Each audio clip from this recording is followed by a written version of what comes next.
I was to ask you what hunger looks like in your areas, places you live, what would you say? It looks like me. It doesn't really have a face. You can't tell who's hungry and who isn't, because I think the large majority is hungry. Yeah, everyone is hungry, so there isn't really a specific face that you can pin to hunger.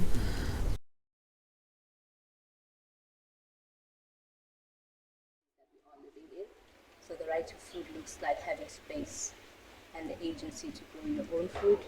The right to food looks like having the autonomy to choose what you buy and what you eat every day. The right to food is having a wholesome, nutritious meal to eat every day for families, all households, and it's difficult to imagine at the state that we live in and the reality of things. Mentally, I think that creates a ton of strain that no one really talks about. No one really talks about being hungry, not having enough food. And I think that's a feeling that people feel quite often, that there isn't enough food. I haven't, like, there's times when I've thought, okay, what am I going to eat today? And my solution to not thinking about that is to stay constantly busy, to constantly be up to something. But then there comes a time when I can't even motivate myself to go beyond that. Yeah, I think psychologically it stagnates an entire population, and we just constantly stay in survival mode.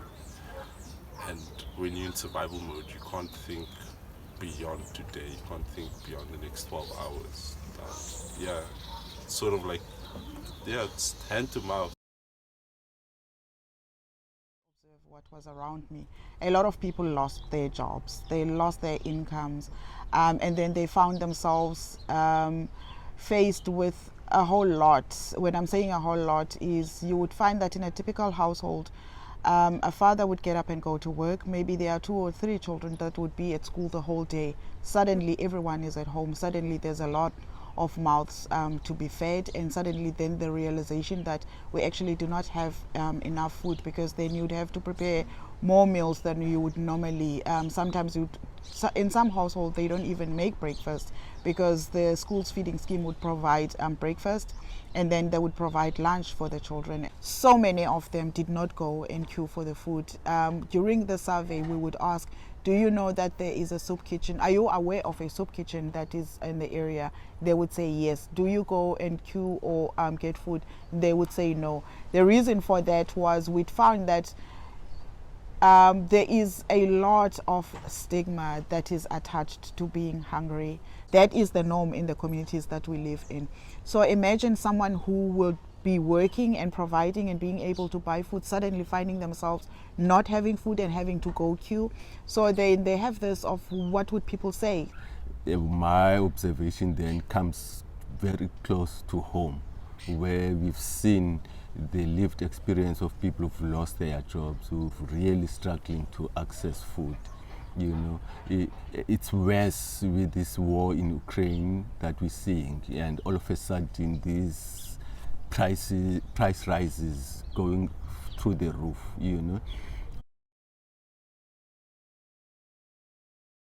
I think a community nutritional hub is already a space. I mean, community kitchens currently are already a space whereby people go to receive food. There are emergency hub spots for food insecurity, for hunger, and many more interrelating social issues that are related to food insecurity and hunger.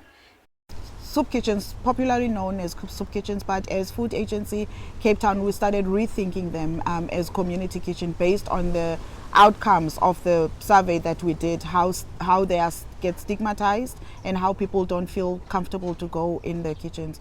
But if you think of a community kitchen, and our vision of a community kitchen is a space where people can go and not just get a plate of food, but can learn a skill, where we try to build sustainable and resilient communities. So you come into a kitchen, you volunteer your services. You can help with dishing up, you can help with cleaning up, for instance, or washing the dishes, and then you don't feel that you are just getting a plate of food. You feel that you have contributed towards that plate of food.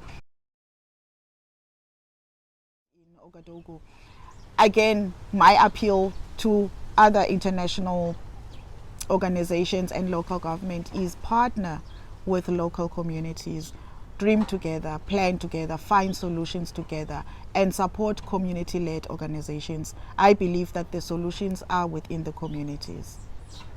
I love to see young people take up space in these spaces, because